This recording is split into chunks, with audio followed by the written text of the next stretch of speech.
Hello, what's up everyone? I just thought I would do some orb watching and do a little bit of talking. So, this is just a quick video talking about what happened yesterday. So, I uploaded 2 videos and I apologize with all sincerity about the shakiness of the video. You just don't realize how difficult it is going through city traffic and trying to grab the binoculars when you see a fleet of UFOs appearing.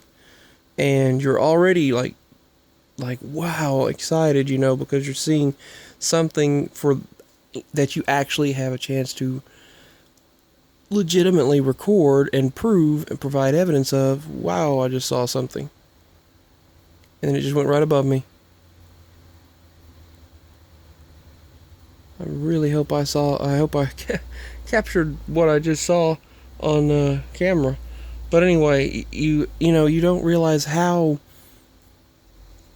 nerve-wracking it is trying to focus I had to put the binoculars right on the lens and focus them so I could see what's around me, and try to focus it on a street light first and the vehicles to make sure that I had it in focus, and then turn the focus, and then I had to focus the binoculars and also try to look at it for real so I can get a good grasp of what's going on. And I tell you what, there was one to the left, and just to the right of it was another one. And that was my first 55-second recording, and I decided to split them into 2 and do another one with the binoculars. Thought that would help, but maybe I'd have been better off just not recording with binoculars. But as sure as I'm sitting here right now, there was a fleet of them, like, just all across the sky. Let me turn off the light really quickly so there won't be a light glaring. Well, I can't turn all the lights off. I also can't turn the TV off because if I do, it'll start messing up. But anyway, never mind about that. I'm still gonna record. But anyway, if you see flashing, that might be the TV in the background, and the local news is on. But those crafts were just, you'd see one to the left and one to the right. Actually, they were below each other, then it went to the right of it. And there were these glowing orbs. And then all of a sudden, the next thing I saw, I'm like, wow, there's 2 more in the distance. And then those larger ones start heading toward the smaller ones. Then those 2 in the distance become 3, and then they start fading in and out, become brighter, dimmer, and they remained a yellowish color. Some of them a whiter color, some of them yellower. But you saw the footage as best I could post, and I apologize trying to go through rush hour evening traffic. My mom was driving the truck, and we just went from we had this. It was a whole ordeal, but I'll explain that in another video. I'll probably explain it tomorrow whenever we do what we have to do, because we've got several busy days after this. And my father's job switching over, that's something that's going on right now. So, like, energies are heightened. They're switching companies, another company's taking over, they've got a meeting on Friday. I've got to have another phone so I can be dependable. Let me know if the Galaxy S21 FE is any good, because that's what I had to go with, because that's all they had, and I have to have one by Friday.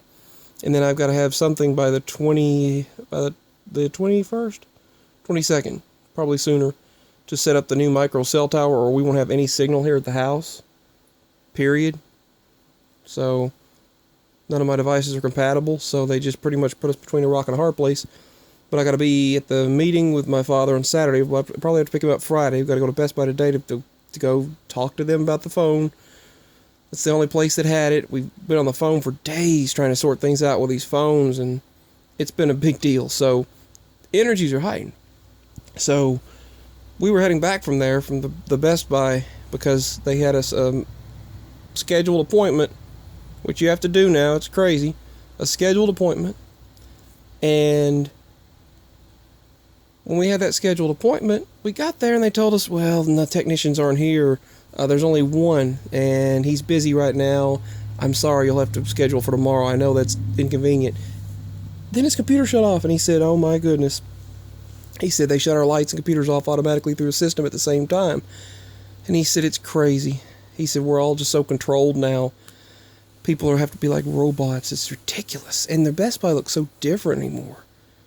It's like, get in, get out, do your thing, look at stuff. You're going to get something, get it. And then it's like, it feels so... And there's like 1,000 surveillance cameras around and facial recognition systems. And it's just like, you feel like some kind of a... I don't know if you feel like you're in a dystopian society. That's the way it feels. I understand for like craziness that goes on now that there has to be some surveillance to an extent, because someone could just rob, murder, or shoot, or kill, or stab, or some bullcrap. You never know. But all the movies are gone. The big records they had, the CDs that they had, the DVDs, the Blu-rays, all of it. It's just, there's nothing. I mean, I know I'm half old-fashioned, half digital, because I like the nostalgia of actually going in and looking at movies and shows. That's fading. But anyway, back to the UFOs. Man, I'm switching topics. But I got to get up at 9 o'clock in the morning to go get ready for that appointment. For an appointment tomorrow. And then Friday's going to be busy. We've got to pick up my father probably sometime Saturday, and then go back again, drive for about 45 miles, go to a meeting, come back home, and after the meeting's 2 hours, fill out a new job application for him digitally, because it's only online. I've got to bring my tablet, have a dependable phone to use as a mobile hotspot, so we can fill it out using the phone as a mobile hotspot, and then fill out the application. We've got to look at it beforehand if it's possible. Work history, information, stuff like that. And then I'm going to have to, within the next days or so, try to scan the QR code that they provided on that micro cell tower, or cell booster as it's called, from AT&T. And then I'll try to hopefully the new phone will set it up. I wanted to get the S22 Ultra, but that's not available right now and I need a phone now. So that was the bummer on that. I needed to do that, but I mean, it's all needed for important things. And that phone, I think they'll do a small discount. If I had a phone to trade in, but they won't do it for the newest one, so it's like, and I'd like to get the newest one, but it's only a pre-order. And I don't have time to wait for a pre-order for the 25th of this month, and no one's helpful. We have been on the phone for days, and they have been trying to sort this stuff out so that my parents' phones can work, and my father's phone doesn't get discontinued on the road because it's a 4G LTE flip phone, and they didn't want to accept that. So I chatted with so many different people in the chat, and I emailed so many different individuals, customer service executives, everything. I have done it all. Been speaking with so many representatives. Been on the phone with sales representatives, business representatives, different clients, or not clients, different individuals that were supposed to resort calls for clients to, customers of this service to get help for the getting another phone, all kinds of mess. But finally, I had one person say it's taken care of. They're not going to shut his phone off on the road, because it does show up as a 4G. I told them all you have to do is check the last tower it pinged from and see what kind of signal was coming from it, and they found out I was right. And then it turns out he wants to get a smartphone anyway. So it's like, oh, that was for nothing. Because all the employees at his work are getting emails and he can't do it, and it makes him feel like, what? I don't like that. It makes him all frustrated and angry. But anyway, back to the lights. It was just like the Phoenix lights. I mean, there was this one craft, and then suddenly there was another craft right next to it, and then one of them moved away. They were silent, and then there were two in the distance. There was a third smaller one in the distance. And then they followed toward each other, and then 3 of them went off into the horizon and remained in the horizon, while the other craft just faded away, and one of them went over us, and then the other one went by me and Mama, just by us, and it had a pointy end on it, and it was like a triangular shaped silent drone or plane. And we thought maybe it's something military. Maybe the military was following something. And I've got something very fascinating that I never even put that together with it. Before that happened, I saw what appeared to be a men in black situation. There was a dark-skinned individual. He was, he had jet black hair and a brownish dark complexion, but it wasn't like a person from India, and it wasn't like a person from Mexico or it wasn't really like a person from any sort of Latina nation or anything like that. It was more of, really, I don't know. I couldn't pinpoint which area he might have been from, because honestly, it was quite mysterious. He had a mysterious look about him. He had a business suit. He was wearing a business suit. He had dark hair. And I wish I could have taken a video, but I didn't want to. I don't like to video someone and post it. I never do that. But I wish I could have taken it for personal documentation. The guy he kept talking to his wrist, and people think, well, that's not that odd, smartwatches and such, smartwatches and whatnot. But he had these fancy pants, and he had this black suit that didn't completely fit. It was like a vest. It didn't completely close. It was just like a vest over his suit. And then he would look around and stop, walk, stop, walk, stop. And before we left the house, someone was walking on the main road. I saw them. But I don't think that was related. But the guy kept talking to his wrist, and then he would look around, right and left, walk a little further, and then stop, and then look at his feet. He would evaluate the ground and look at his feet. And then he suddenly, out of nowhere, it reminded me of the man from Tarad. That's what it reminded me of. That's what I thought of. And then, it was like a traveler. And then all of a sudden, the next thing I knew, he had on these dark glasses, sunglasses, and was touching the sunglasses. He was touching them consistently. Like they were touch glasses or something. But they were dark sunglasses. Then he raised them up and looked over at me. And then he got in this abandoned car, this broken down red car. He opened the back door.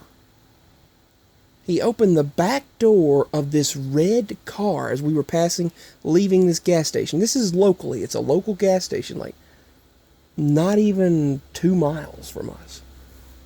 And he got into it, the back of the car, and the next thing I know, I was like, oh my word, he disappeared. I told Mama he vanished. And that was like this person we saw many years ago that tapped on the back of this car, walked around it. He tapped on the back of a vehicle about 5 miles north of here. He tapped on the trunk, walked around and disappeared. And I've seen a guy recently put his hand up on this box, this electrical unit box nearby, and he walked around. He put his hand up, looked around, and he saw I was watching him. This was years ago. He put his hand up, and then he, like, scanning his hand. Then he walked back around the truck, and when he walked back, there was 2 people, and both of them walked around in front of the truck, and only one of them came out, meaning they became one person. The other guy vanished. He got in the driver's side, and he looked at me like, you better not say a word. Raised those dark glasses, and oh my goodness, it looked very similar to the same guy. I just thought about that. Wow. Very similar to the same guy I saw yesterday. But anyway, the guy yesterday, Then all of a sudden he started rocking back. He reappeared. He reappeared in that red car, the back of it.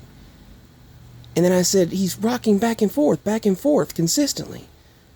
He's just like in a cradled position, rocking back and forth, doing some kind of like, like he's touching invisible screens in front of him, and then he's rocking back and forth again, and then he's gone. Just gone. And next thing you know, it starts sprinkling rain, clouds are starting to come over, and it gets super dark in our area. And these pouring dark rain clouds are behind us, and there wasn't supposed to be any rain today, 0%.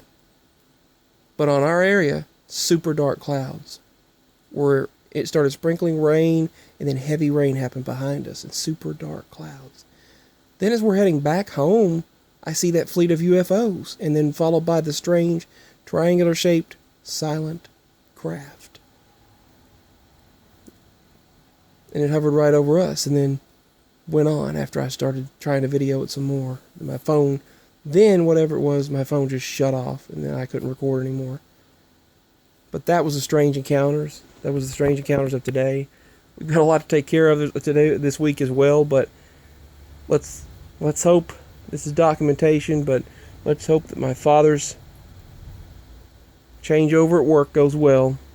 We're going to bring a voice recorder. We're going to record everything and try to fill out everything online. So I'll have the tablet. I'll have a phone for a mobile hotspot. I'll have the tablet to fill out information we need. And hopefully everything will be well. But that was very interesting. All of these encounters today. This is documentation. Signing out from documenting here.